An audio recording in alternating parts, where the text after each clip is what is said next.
Hey guys, the Common Man here. So you might be wondering why I have an open package with my my new multi-tool sitting right next to it. This was supposed to be an unboxing video, or I should say I already filmed an unboxing video, but yeah, I accidentally left my baby monitor on in the background of my phone, and although I couldn't hear the baby monitor, for some reason the microphone picked up on the white noise. So I figured instead of putting you all to sleep with a video with white noise in the background, I'll just do another video real quick. So this is going to be basically my first impressions of this guy. This is the Victorinox, the Swiss Tool Sprirt MX clip, kind of a mouthful. But it is based on the original Sprirt MX, or the original Victorinox Sprirt multi-tool. It's packing a lot of very cool features. It's pretty unique compared to like a Leatherman or the Goat tool that I recently took a look at.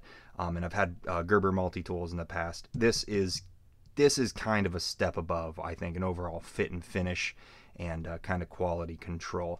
But we're just going to take a quick look at it. Like I said, my first impressions of this guy, and I certainly will upload a long-term review of it in the near future. But it comes in a pretty simple clamshell package. You got to just kind of cut it open. I don't really care for these packages. I do wish it came in a box, but it's whatever. I'm sure this is a very cheap way of sending it out, and as long as they're putting the majority of the money into manufacturing this, I'm totally fine with them having some cheap packaging. That's totally okay. We'll get this out of the way. And then for the multi-tool itself. So I will say I originally did not care for the looks of this multi-tool, and it's still kind of not my preference to have this shiny kind of stainless steel exterior where it's just all, you know, this glossy, high gloss metal. I do prefer more of a subdued kind of look, but you know what, it's a very functional tool, and so looks are kind of secondary. I do care what my tools look like. I do like a nice looking tool in my pocket, but you know what, it's totally okay. And they do actually have blacked out versions of these. I'm not 100% sure if you can get it in this tool set.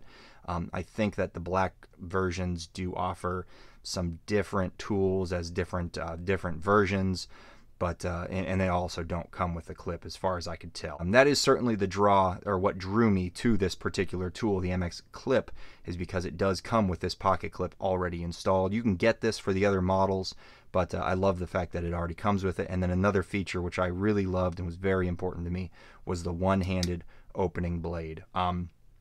For me, I really don't even see myself buying a multi-tool if it requires two hands to open the blade. That is a tool that I want to get at right away and be able to deploy and then put away with one hand, because I often, when I'm carrying a multi-tool, I'm putting in work. I'm doing some serious stuff, whether it's around the house, in the yard, on my car. Usually I have one hand busy when I realize I need a knife real quick. So I want to be able to deploy that blade and go ahead and put it back and slip this thing back in my pocket really quickly. And you certainly have that ability here. And it functions very nicely. You can see it's very simple what they did here. They took the original blade. I think they changed up the grind profile just a little bit, and then they actually just kind of used this tab. They kept this tab on the top of the blade and just bent it over and put some nice little jimping on there, so you do have good good traction on it to deploy it. And then it actually is using these really nice I guess lock, or I don't know what you want to call it. It's kind of just a slide lock style where you just kind of slide it back and it disengages that lock, and you can do it with one finger. It's not the easiest thing in the world, but after the all of the oil on the tool sort of wore off, I was able to get good traction with one thumb. You can see we got a bad positioning. There we go. I do have good traction with one thumb because of that jimping to be able to disengage the lock, and then I just use my pointer finger to close the knife. So it does work quite well. Let's go ahead and take a look at its kind of main feature, which is going to be the pliers themselves. So it is kind of stiff in the opening, but I will say its lock out is phenomenal. It's so good. I love a pair of pliers, you know, multi-tools that actually lock into position. That's very important to me. Yeah, I do want to be able to apply a little bit of force when opening the pliers, and it just gives it a feeling of solidity, just a good, solid feeling tool that's locked into position. I don't know, something about that, just it feels right. Pliers look great, kind of a mix between like needle nose and regular blunt nose pliers, so not super fine, but also not super blunt. Really good traction on those jaws as well, and then good cutter heads. I do wish that they were replaceable, but you know, my understanding, they perform quite well, so I'm excited to see how they do for me. And then they do have these little notches cut out to kind of grab onto the material as you're cutting it. We'll see how that works. I'm not sure how I feel about it, but I guess it is a nice idea to keep material from slipping out as you're cutting it. But that's pretty much it. Pretty simple on the plier head. I don't think there's any, no real crimping abilities. Pretty much just cutting and then pliers. So, you know, that's fine. That's pretty good for me for what I'll use this for. We'll go ahead and take a look at the internal tools really quick. Like I said, this is just the first impressions. I'm just going to go through everything really quickly, and then I will give a much more detailed review later on down the road. So we took a look at the regular blade. You do have a can opener, which is sharpened on both sides, and it is also a small flat head. You could probably use it as a little bit of a pry bar too, but I do love the fact that they sharpen these on both sides. I'm sure I'll use that at some point. Really great Phillips head, which is actually fairly long in the shank, and you can see they actually, rather than making that Phillips only as thick as this piece of metal, they actually do make it a little bit thicker up on the head, so that's really nice to see. So that should function really great. Next up, now everything is using nail nicks, which is not my preference, but I have found that it works quite well. Once you figure out where all the nail nicks are, you kind of get used to it. Here we have another small, nice fine flat head. That'll be nice to use. The scissors. The scissors are something that I'm a little bit concerned about. They're not really even as good as a regular Victorinox Swiss Army knife set of scissors, I don't think. They're a little bit shorter than the, I have a couple of 91 millimeter Swiss Army knives, and these scissors are, they're definitely shorter in the actual cutting blades. They also don't open nearly as far. These actually have a fixed open position, so you can't pull this handle all the way open to either resharpen or to cut a bigger piece of material. You know, it's fine. We'll see how it works in the long term. We'll flip it over. We'll take a look at the other side. We do have the awl. You can see that there is no hole here for like stitching, but it does have a nice sharpened edge. Next to that is going to be, this is a very cool combination tool. So this is a thick, very thick pry tool, really nice flat head, and then also a cap lifter and wire bender. I don't really understand the wire bender thing, but you know, maybe someday I'll use it. Next to that is going to be the chisel. This is super cool. I'm really excited about this. Seems like a lot of people really love this feature. So it is a chisel grind on the very end, but then it's also ground on the side just a little bit to give you a nice little edge or a tip there, so you can cut into things. You can strip sheathing off of wiring, and that's appropriate because this also is the tool with the wire strippers. This is going to be for very heavy gauge wire. You'll be able to strip that, and then also very fine gauge wire.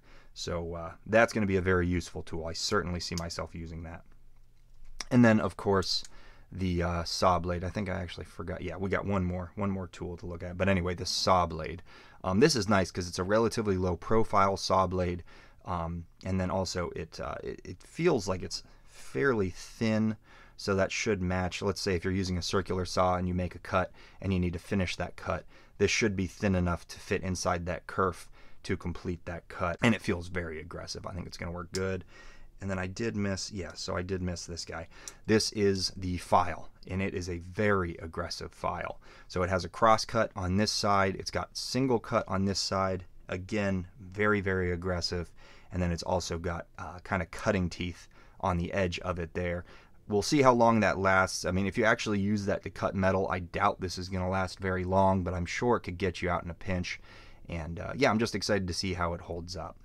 I guess a couple of concerns that I do have for this is going to be, one, retention in the pocket. It does seem to be very good, but it's two very smooth surfaces that that is going to be sliding up into there. So I've definitely put this in the pocket, and I can tell it kind of does move around a little bit because it's just two polished surfaces that your seam is going to be riding against. So we'll see. Hopefully this doesn't pull out of the pocket, but I will say the pocket clip design is just about perfect in that it doesn't have anything to really snag down here at the bottom. So I'm very happy to see that.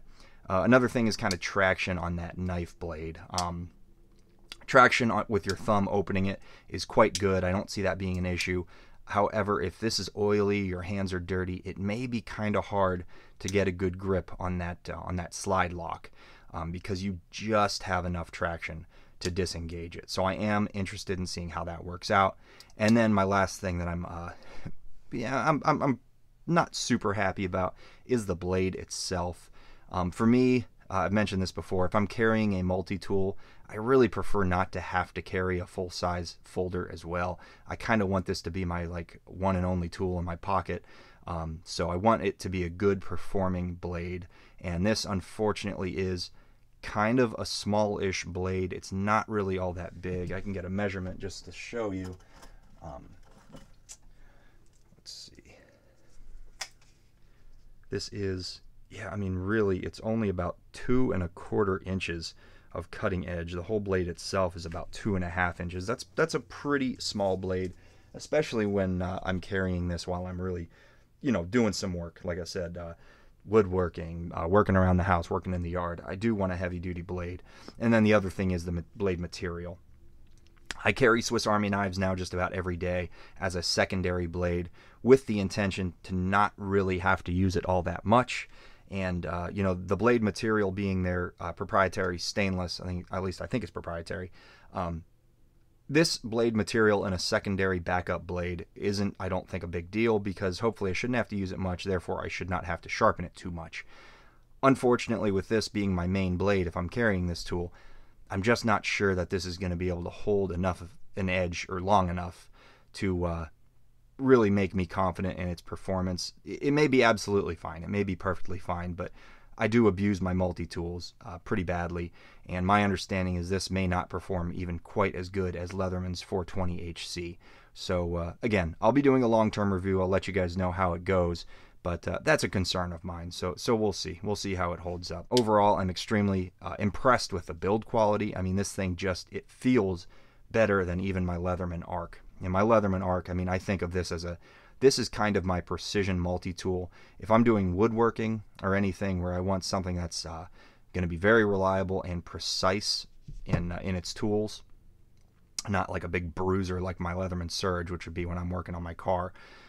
This is definitely kind of a fine, more precision tool in my opinion, but this feels maybe even a step above it, and it's considerably less expensive. The materials are different. This has much nicer blade material, and I think the whole tool itself might even be made of a little bit higher end material. I don't know that for a fact, but this is definitely it feels really, really nice in its action. So again, we'll see how it goes in the long run. So anyway, thank you guys for watching. If you liked the video, please leave a like, and stay tuned. Like I said, watch out for that long-term review, which will be coming in the future. And if you want to see more of my knife and EDC content, please consider subscribing. I appreciate it.